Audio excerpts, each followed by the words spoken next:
Hi hello ನಮಸ್ಕಾರ ಸ್ನೇಹಿತರೆ. ಅಪ್ಪು ಈ ಕಡೆ ರೌಡಿಗಳಿಂದ ಗೌರಿನ ಕಾಪಾಡ್ತಾನ. ಅಪ್ಪು ರೆಬಲ್ ಆಗದಾನ, ಈ ಕಡೆ ಗೌರಿಗೆ ಅಟ್ಯಾಕ್ ಆಗ್ತದೆ. ಹಾಗಿದ್ರೆ ಆಗಿದ್ದೇನು ಆಗ್ತಿರೋದೇನು ತಿಳ್ಕೊಬೇಕು ಅಂದರೆ ಈಗಲೇ ನಮ್ಮ ಈ ಚಾನಲ್ನ ಸಬ್ಸ್ಕ್ರೈಬ್ ಮಾಡಿ, ಹಾಗೆ ಒಂದು ವಿಡಿಯೋವನ್ನು ಪೂರ್ತಿಯಾಗಿ ನೋಡಿ. ಗೌರಿ ಫಸ್ಟ್ ಡೇ ಕಾಲೇಜಿಗೆ ಬರ್ತದಾಗೆ ಅವಳ ಮೇಲೆ ರ್ಯಾಗಿಂಗ್ ಶುರುವಾಗುತ್ತೆ. ಸೀನಿಯರ್ಸ್ ಅವಳನ್ನ ರ್ಯಾಗ್ ಮಾಡ್ತಿದ್ದಾರೆ, ಜೊತೆಗೆ ಮಾಸ್ ಬಂಕ್ ಹಾಕೋದಕ್ಕೆ ಹೇಳ್ತಿದ್ದಾಳೆ. ಏನಾದರೂ ಪ್ರಾಬ್ಲಮ್ ಇದೆಯಾ, ಸ್ಟ್ರೈಕ್ ಮಾಡ್ತಾ ಇದ್ದೀರಾ ಅಂತ ಗೌರಿ ಕೇಳಿದಾಗ ಆ ಸೀನಿಯರ್ ಸ್ಟ್ರೈಕ್ ಮಾಡೋದಾ, ನಾನು ಸ್ಟ್ರೈಕ್ ಮಾಡೋ ಅವಶ್ಯಕತೆ ಇಲ್ಲ, ನಾನು ಹೇಳಿದ್ರೆ ಪ್ರಾಬ್ಲಮ್ ಎಲ್ಲ ಸಾಲ್ವ್ ಆಗುತ್ತೆ, ಜಸ್ಟ್ ನನಗೆ ಬೋರ್ ಆಗ್ತದೆ, ಇವತ್ತು ಪಾಠ ಕೇಳೋ ಇಂಟ್ರೆಸ್ಟ್ ಇಲ್ಲ, ಅದಕ್ಕೋಸ್ಕರ ಮಾಸ್ ಬಂಕ್ ಮಾಡಿಸಿದ್ದೀನಿ, ನೀನು ಕೂಡ ಬಂಕ್ ಮಾಡಬೇಕಾಗತ್ತೆ ಅಂತಾರೆ.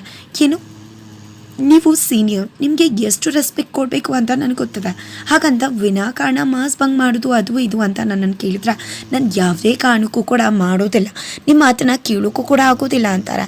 ಸೀನಿಯರ್ಸ್ಗೆ ಈ ರೀತಿಯೆಲ್ಲ ಮಾತಾಡ್ತಿದ್ಯಾ, ಎಚ್ಚರಿಕೆಯಲ್ಲಿ ನೀನು ಇಲ್ಲೇ ಇರಬೇಕು, ಇಲ್ಲಿ ಎಲ್ಲ ಕೂಡ ನಡೆಯೋದು ನಂದೆ, ನಾನು ಹೇಳಿದಾಗೆ ಎಲ್ಲ ಕೂಡ ಆಗೋದು ಅಂತ ಹೇಳ್ತಿದ್ದಾರೆ. ಆದರೂ ಕೂಡ ಡೋಂಟ್ ಕೇರ್ ಮಾಡದೆ ಗೌರಿ ಕ್ಲಾಸ್ಗೆ ಹೋಗ್ತಾಳೆ.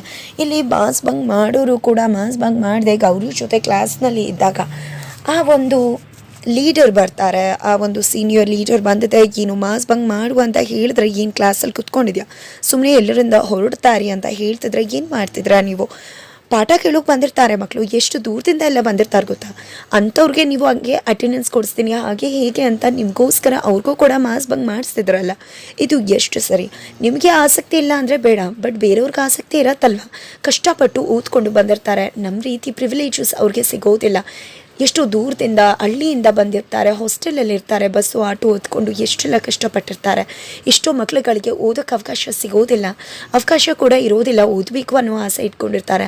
ಅಂಥವ್ರಿಗೆಲ್ಲ ನೀವು ಈ ರೀತಿ ಮಾಡೋದು ತಪ್ಪಾಗುತ್ತಾ, ಅವ್ರ ಪಾಠಕ್ಕೆ ಅವ್ರು ಬಿಟ್ಬಿಡಿ, ನಿಮ್ಗೆ ಇಷ್ಟ ಇಲ್ಲ ಅಂದರೆ ನೀವು ಪಾಠ ಕೇಳಬೇಡಿ ಅಂತ ಹೇಳ್ತಿದ್ದಾಳೆ, ಬುದ್ಧಿ ಹೇಳ್ತಿದ್ದಾಳೆ ಇಲ್ಲಿ ಗೌರಿ. ಅಷ್ಟರಲ್ಲಿ ಪ್ರೊಫೆಸರ್ ಬರ್ತಾರೆ.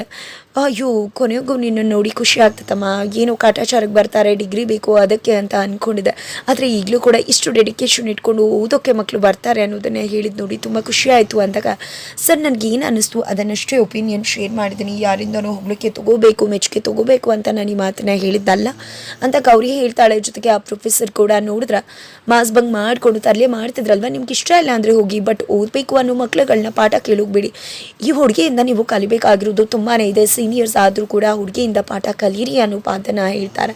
ನಂತರ ಇಲ್ಲಿ ಎಲ್ಲ ಮಕ್ಕಳು ಕೂಡ ಗೌರಿಗೆ ಚಪ್ಪಾಳೆನ ಹೊಡಿತಾರೆ. ತದನಂತರ ಇದೆಲ್ಲ ಆಗೋದ್ರ ಜೊತೆಗೆ ನಂತರ ಈ ಕಡೆ ಪಾಠ ಕೊಡೋಕ್ಕೆ ಕೂತ್ಕೊಂಡಿದ್ದಾಳೆ ಗೌರಿ, ಜೊತೆಗೆ ತನ್ನ ಪರಿಚಯನ ಕೂಡ ಮಾಡ್ಕೋತಾಳೆ, ಜೊತೆಗೆ ತುಂಬ ಫ್ರೆಂಡ್ಸ್ ಕೂಡ ಆಗ್ತಾರೆ. ತದನಂತರ ಕಾಲೇಜಿಂದ ಹೊರಡಬೇಕಾದ್ರೆ ಈ ಕಡೆ ಮೇಲಿಂದ ತಲೆ ಮೇಲೆ ಏನೋ ಬೀಳತ್ತೆ, ಏನಪ್ಪ ಸುರಿತಿರೋದು ಅಂತ ನೋಡಿಕೊಂಡ್ರೆ ಕೂಲ್ ಡ್ರಿಂಕ್ಸ್ನ ಸುರಿತದಾಳೆ ಅದೇ ಸೀನಿಯರ್. ನಾನು ಅಷ್ಟು ಮಟ್ಟಿಗೆ ಹೇಳಿದೆ, ಆದರೂ ಕೂಡ ನೀನು ಅರ್ಥ ಮಾಡ್ಕೊಳ್ಳಿಲ್ಲ ಅಲ್ಲ, ಅಷ್ಟು ಮಟ್ಟಿಗೆ ಮಾಸ್ ಬಂಕ್ ಮಾಡು ಅಂತ ಹೇಳಿದ್ರು ನಿಂದೇ ರೀತಿ ನಡೆದೆ ಅಲ್ವಾ, ಅದಕ್ಕೆ ನಿನಗೆ ಈ ಪನಿಷ್ಮೆಂಟ್. ಇನ್ನು ಮುಂದೇನಾದರೂ ಎಚ್ಚರಿಕೆಯಿಂದಿರು, ನನ್ನ ಮಾತನ್ನ ಕೇಳು, ಅದನ್ನು ಬಿಟ್ಟು ನಾನು ವಿರುದ್ಧವಾಗಿ ಹೋದರೆ ಏನು ಆಗುತ್ತೆ ಅನ್ನೋದನ್ನು ಜಸ್ಟ್ ಟ್ರೈಲರ್ ತೋರಿಸಿದ್ದೀನಿ, ಪಿಕ್ಚರ್ ಇನ್ನೂ ಕೂಡ ಬಾಕಿ ಇರತ್ತೆ, ಸುಮ್ಮನೆ ನಿನ್ನ ಪಾಡಿಗೆ ನೀನು ಇದ್ದರೆ ಒಳ್ಳೆಯದು, ನನ್ನ ಮಾತನ್ನು ಕೇಳಿಕೊಂಡು, ಇಲ್ಲ ಅಂದರೆ ಇದಕ್ಕೂ ಮೇಲೆ ಅನುಭವಿಸ್ಬೇಕಾಗತ್ತೆ ಅನ್ನೋ ಎಚ್ಚರಿಕೆನ ಕೊಟ್ಟು ಇದನ್ನು ವೆಲ್ಕಮ್ ಅಂತ ಹೇಳಿ ಅಲ್ಲಿಂದ ಹೋಗ್ತಾರೆ. ಆ ಕಡೆ ನೀನು ಅರ್ಚನಾ ಕೈಗೆ ಸಿಕ್ಕಾಕೋಬೇಕಾಗಿದೆ ಇಲ್ಲಿ ಅಣ್ಣ, ಆದರೆ ಯಾವುದೇ ಕಾರಣಕ್ಕೂ ಸಿಕ್ಕಾಕೊಳ್ಳೋದಕ್ಕೆ ಫ್ರೆಂಡ್ ಬಿಡಬೇಕಲ್ಲ, ವಿಡಿಯೋ ಕಾಲಿಂಗ್ ಮಾಡಿದ್ರು ಇಂಟರ್ನೆಟ್ ಪ್ರಾಬ್ಲಮ್ ಇದೆ, ನೆಟ್ವರ್ಕ್ ಸಿಗ್ನಲ್ ಪ್ರಾಬ್ಲಮ್ ಇದೆ ಅನ್ನೋದ್ರ ಮುಖಾಂತರ ತನ್ನ ಸ್ನೇಹಿತನನ್ನು ಬಚಾವ್ ಮಾಡ್ತಾರೆ. ನಂತರ ಇಬ್ಬರು ಕೂಡ ಸೇರಿಕೊಂಡು ಯಾವುದೋ ಆಟೋ ಹತ್ಕೊಂಡಿದ್ದೆ, ಅವರು ಬೆಂಗಳೂರು ತಲುಪೋ ಕಡೆ ನೋಡ್ತಿದ್ರೆ ಆಟೋ ಡ್ರೈವರ್ ನಾನು ಒಂದು ಕಡೆ ಹೋಗಿ ಆನಂತರ ಹೋಗೋದು, ಅಲ್ಲಿ ನೀವು ಕೂಡ ಸಹಾಯ ಮಾಡಬೇಕು ಅಂತಾರೆ. ಸರಿ ಆಯಿತು ಅಂತ ಹೇಳ್ತಾರೆ ಕೂಡ. ಅವರು ಕೂಡ ಬೇರೆ ಎಲ್ಲೂ ಹೋಗ್ತಿಲ್ಲ, ಕಾಲೇಜ್ಗೆ ಬರ್ತಿದ್ದಾರೆ, ಗೌರಿ ಓದ್ತಿರೋ ಕಾಲೇಜ್ಗೆ. ತದನಂತರ ಇಲ್ಲಿ ಗೌರಿ ಸುಮ್ಮನಿರ್ತಾಳ, ಖಂಡಿತ ಇಲ್ಲ, ಗೌರಿ ಸುಮ್ಮನಿರೋಕ್ಕೆ ಸಾಧ್ಯವೇ ಇಲ್ಲ. ಯಾರು ಅವ್ರಿಗೆ ಕೂಲ್ ಡ್ರಿಂಕ್ಸ್ನ ತಲೆ ಮೇಲಿಂದ ಸುರಿದಿದ್ರು ಅವ್ರ ಹತ್ರಕ್ಕೆ ಹೋಗಿ ಮತ್ತೆ ಅವ್ರ ಮುಂದೆ ನಿಂತ್ಕೊಂಡಿದ್ದ ಬಕೆಟಿಂದ ಅವ್ರಿಗೆ ನೀರನ್ನು ಹೆಚ್ಚಿ ಅವಮಾನ ಮಾಡ್ತಾಳೆ. ಇದರಿಂದ ಅವರು ತಬ್ಬಿಬ್ಬಾಗ್ತಾರೆ. ಇದು ನನ್ನ ರೀತಿ ವೆಲ್ಕಮ್, ನೀವು ವೆಲ್ಕಮ್ ಮಾಡಿದ್ರಿ ಅಂದಮೇಲೆ ನಾನು ನಿಮಗೆ ವೆಲ್ಕಮ್ ಮಾಡದೆ ಇರೋಕ್ಕಾಗತ್ತಾ ಅಂತ ಹೇಳ್ತಾರೆ. ಇದರಿಂದ ಅವ್ರಿಗೆ ತುಂಬಾ ಅವಮಾನ ಆಗತ್ತೆ. ಜೊತೆಗೆ ಫ್ರೆಂಡ್ ಕೂಡ ಹೇಳ್ತಾರೆ ಅವ್ರನ್ನ ಎದುರಾಕೋಬೇಡ ಅಂತ ಗೌರಿಗೆ. ಆದರೆ ತನ್ನ ವಿರುದ್ಧ ಆಗಿ ಬಂದಂಥ ಅವ್ರಿಗೆ ಬುದ್ಧಿ ಕಲಿಸ್ತಾ ಇರ್ತಾಳೆ ಗೌರಿ. ಖಂಡಿತ ಬುದ್ಧಿ ಕಲಿಸೇ ಕಳಿಸ್ತಾಳೆ, ಅವಳ ಪಾಡಿಗಳು ಇರ್ತಾಳೆ. ಬಂದರೆ ತಂಟೆಗೆ ಬಂದರೆ ಮಾತ್ರ ಯಾವುದೇ ಕಾರಣಕ್ಕೂ ಕೂಡ ಸುಮ್ಮನಿರೋಳಲ್ಲ ಗೌರಿ. ಅದೇ ಈಗಲೂ ಕೂಡ ಆಗಿದೆ. ಆದರೆ ಇದರಿಂದಾಗಿ ಆಕೆಗೆ ತುಂಬಾ ಅವಮಾನ ಆಗಿದೆ. ಸೀನಿಯರ್ಗೆ ತನ್ನ ಲವರ್ ಹತ್ರ ಹೋಗ್ತಾಳೆ ಈ ರೀತಿ ಯಾವುದೋ ಗೌರಿ ಅಂತ, ಅದು ಯಾವುದೋ ಕಂಚಿನ ಗದ್ದೆಯಿಂದ ಬಂದಿದ್ದಂತೆ. ಅವಳು ನನಗೆ ಎಷ್ಟು ಅವಮಾನ ಮಾಡಿದ್ಲು ಗೊತ್ತಾ, ಇವತ್ತು ನನಗೆ ಅಂಥ ಪರಿಸ್ಥಿತಿನೇ ಎದುರಿಸ್ಬೇಕಾಯ್ತು ಗೊತ್ತಾ. ಕಾಲೇಜ್ನ ಕ್ಲಾಸ್ ಬಂಕ್ ಮಾಡುವ ಅಂತ ಹೇಳಿದರೆ ಮಾಡಲ್ಲ ಅಂತ ಹೇಳಿ ಈ ಕಡೆ ನನಗೆ ಅವಮಾನ ಮಾಡಿಬಿಟ್ಲು. ನನಗೆ ನೀರನ್ನು ಹೆಚ್ಚಿ ಬಕೆಟ್ ಗಟ್ಟಲೆ ಅವಮಾನ ಮಾಡಿದ್ಲು ಅಂತಿದ್ದಾಗೆ ನಿನಗೆ ಅವಮಾನ ಮಾಡಲ್ಲ. ನನ್ನ ಲವರ್ ನಿನ್ನ ಮಾತನ್ನು ಕೇಳಿದೆ ಅಷ್ಟೆಲ್ಲ ಮಾಡಲ್ಲ. ಯಾವುದೇ ಕಾಣಿಕೊಳ್ಳಿ ನಿನಗೆ ಅವಮಾನ ಮಾಡಿದ್ದಕ್ಕೆ ನಾನು ಸೇರಿ ತೀರಿಸ್ಕೊಳ್ದೆ ಬಿಡುವುದಿಲ್ಲ ಅಂತ ಹೇಳಿ ಅವಳು ಯಾರು ಏನು ಅನ್ನೋದನ್ನು ಕಂಡಿಡ್ದು ಅವಳಿಗೆ ಬುದ್ಧಿ ಕಲಿಸೋಕೆ ನಡೀರಿ ಅಂತ ತನ್ನ ಪಟಾಲಂಗೆ ಹೇಳ್ತಾರೆ. ಬಟ್ ಇದನ್ನು ಕೇಳಿಸ್ಕೊಂಡ್ಬಿಡ್ತಾನೆ ನಮ್ಮ ಹೀರೋ. ಬಿಕಾಸ್ ಅವರು ಕೂಡ ಬಾಕ್ಸನ್ನು ಯಾವುದೋ ಆಟೋ ಹತ್ತಿದ್ರು, ಆ ಆಟೋ ಬಂದಿದ್ದೆ ಈ ಕಾಲೇಜ್ಗೆ. ಬಿಕಾಸ್ ಆ ಬಾಕ್ಸನ್ನು ಅನ್ಲೋಡ್ ಮಾಡಬೇಕಾಗಿತ್ತು, ಹಾಗಾಗಿ ಅದೇ ಕಾಲೇಜಿಗೆ ಬಂದಿದೆ, ಅಲ್ಲಿಗೆ ಸಹಾಯ ಮಾಡ್ತಿದ್ದಾನೆ ನಮ್ಮ ಹೀರೋ ಕೂಡ. ಇದನ್ನು ಕೇಳಿಸ್ಕೊಂಡಿದ್ದೆ ತನ್ನ ಫ್ರೆಂಡ್ ಹತ್ರ ಹೋಗ್ತಾನೆ. ಅದು ಅಂತಿದ್ದಾಗೆ ಏನು ಮಾತಾಡ್ತಿದ್ಯಾ, ಇಲ್ಲಿ ಹುಡುಗಿಯರೆಲ್ಲ ಇದ್ದಾರೆ, ಎಂಜಾಯ್ ಮಾಡ್ಕೊಂಡು ಕೆಲಸ ಮಾಡ್ತಾಯಿರು ಅಂತ ಹೇಳ್ತಿದ್ದಾರೆ. ಎಂಜಾಯ್ ಮಾಡ್ಕೊಂಡು ಕೆಲಸ ಮಾಡೋದು ಈ ರೀತಿ ಅಲ್ಲಿ ಯಾರೋ ಗೌರಿ ಮೇಲೆ ಸ್ಕೆಚ್ ಹಾಕ್ತಿದ್ದಾರೆ. ಗೌರಿ ಇದೇ ಕಾಲೇಜಲ್ಲಿ ಹೋಗ್ತಿದ್ದಾಳೆ, ಈಗ ಗೌರಿಗೆ ತೊಂದರೆ ಆಗ್ತಿದೆ ಅಂದಾಗ ಮೊದಲು ಇದನ್ನು ಹೋಗಿ ಹೇಳಬೇಕು. ನಮ್ಮ ಅದಕ್ಕೆ ಇಷ್ಟೆಲ್ಲ ಆಗ್ತಿದ್ರೆ ನೋಡ್ಕೊಂಡು ಸುಮ್ಮನೆ ಇರೋಕ್ಕಾಗತ್ತಾ ಅಂತ ಹೇಳಿ ಹೀರೋ ಫ್ರೆಂಡ್ ಹೇಳ್ತಿದ್ರು ಕೂಡ. ಇಲ್ಲಿ ನಮ್ಮ ಹೀರೋ ನಾವೇನಾದರೂ ಹೋಗಿ ಹೇಳಿದ್ರೆ ಖಂಡಿತ ಅವಳ ಮಾತನ್ನ ಖಂಡಿತ ನಂಬೋದಿಲ್ಲ, ನಮ್ಮ ಮೇಲೆ ಅನುಮಾನ ಪಡ್ತಾಳೆ. ಅದಕ್ಕೋಸ್ಕರ ನಾವು ಬೇರೆಯೇ ಮಾಡಬೇಕು. ಆದರೆ ಯಾವುದೇ ಕಾರಣಕ್ಕೂ ಕೂಡ ಗೌರಿಗೆ ಆ ರೀತಿ ತೊಂದರೆ ಆಗದೆ ಇರುವ ಹಾಗೆ ನೋಡ್ಕೋಬೇಕು ಅಂತ ಹೇಳ್ತಿದ್ದಾರೆ. ಹೌದು, ಏನು ಮಾಡೋದು ಅಂತಾನೆ ಅರ್ಥ ಆಗ್ತಿಲ್ಲ ಅನ್ಕೋತಿದ್ದಾಗೆ ಅಲ್ಲಿ ಒಂದು ಬ್ಯಾಟ್ ಇರುತ್ತೆ, ಬ್ಯಾಟ್ ಎತ್ಕೊಂಡಿದ್ದೆ, ಇದರಿಂದ ಅವ್ರಿಗೆ ರುಚಿ ತೋರಿಸೇ ಬಿಡೋಣ ಅಂತ ಅನ್ಕೋತಾರೆ.